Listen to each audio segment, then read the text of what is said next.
रात का समय था। रमेश, एक अनुभवी ट्रक ड्राइवर, अपनी लंबी दूरी की यात्रा पर निकला था। उसे राजस्थान के बीहड़ों से होते हुए एक माल की डिलीवरी करनी थी।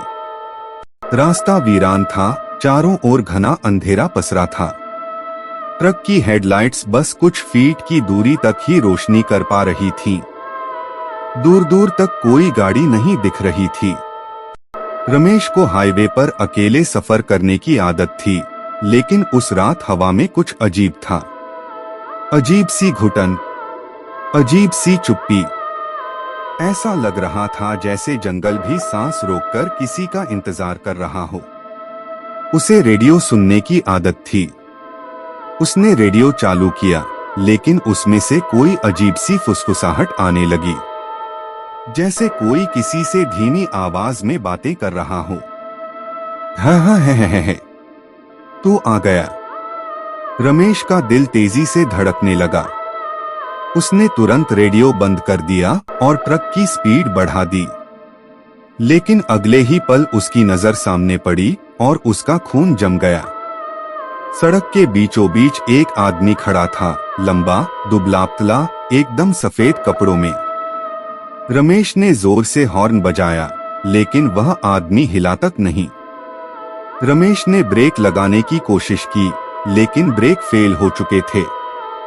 धड़ाम! ट्रक उस आदमी के आर पार निकल गया। रमेश ने कांपते हाथों से शीशे में पीछे देखा। वो आदमी अब ट्रक की पीछे की सीट पर बैठा था। रमेश का पूरा शरीर ठंडा पड़ चुका था। ट्रक अपने आप चल रहा था। उसने हिम्मत करके पीछे देखने की कोशिश की, लेकिन तभी किसी ने धीरे से उसके कान में फुसफुसाया, कहाँ जा रहे हो भाई? रमेश का गला सूख गया।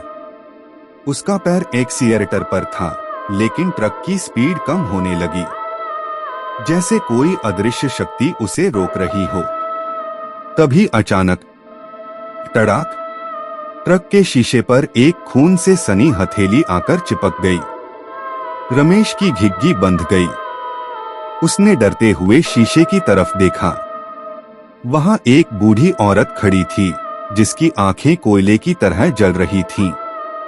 उसके चेहरे से मांस झूल रहा था और उसके होठों से खून टपक रहा था। वो हंसी। हा। रमेश ने चीखते हुए ट्रक का दरवाजा खोला और नीचे कूद गया। लेकिन जैसे ही उसने मुड़कर देखा, ट्रक गायब हो चुका था। रमेश अब सड़क के किनारे खड़ा था। चारों तरफ घना जंगल था। उसने जेब से मोबाइल निकाला, लेकिन उसमें कोई नेटवर्क नहीं था। अचानक उसे दूर एक रोशनी दिखी, एक पुराना ढाबा। रमेश ने राहत की सांस ली और ढाबे की तरफ भागा। लेकिन जैसे ही उसने अंदर कदम रखा, वहां की घड़ी पर नजर पड़ी। समय 2:30 बजे रात। रमेश चौंक गया। जब उसने ट्रक चलाना शुरू किया था, तब भी घड़ी 2:30 बजे ही थी। क्या उसका समय वहीं अटका हुआ था? उसे ढाबे में बैठे एक बूढ़े आदमी ने देखा और कहा, अरे तू फिर आ गया? रमेश का दिमाग सुन्न हो गया। क्या मतलब? मैं तो पहली बार यहाँ आया हूँ। बूढ़ा आदमी धीरे से मुस्कुराया और कहा, नहीं बेटा, तू हर रात यहाँ आता है और हर रात मारा जाता है। रमेश ने डर से पीछे देखा। ढाबे के शीशे में उसकी खुद की परछाई नहीं थी। रमेश को अब सब समझ में आने लगा था। वह कई सालों से इस हाईवे पर फंसा हुआ था। हर रात वह इसी सफर पर निकलता, हर रात वही हादसा होता, हर रात वह मरता और फिर से वापस आ जाता। अब उसे कुछ याद आने लगा। कई साल पहले इसी रास्ते पर उसने एक आदमी को कुचल दिया था। वह आदमी वहीं तड़पता रहा, लेकिन रमेश ने कभी पलटकर नहीं देखा। वह आगे बढ़ गया और किसी को इस घटना के बारे में बताया भी नहीं।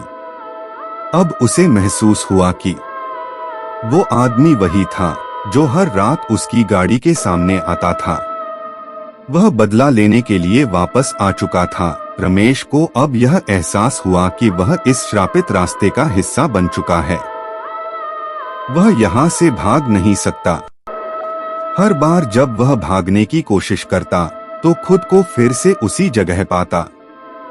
हर रात उसे वही घटनाएं दोबारा झेलनी पड़ती। हर रात वह मरता और फिर वहीं से शुरुआत होती।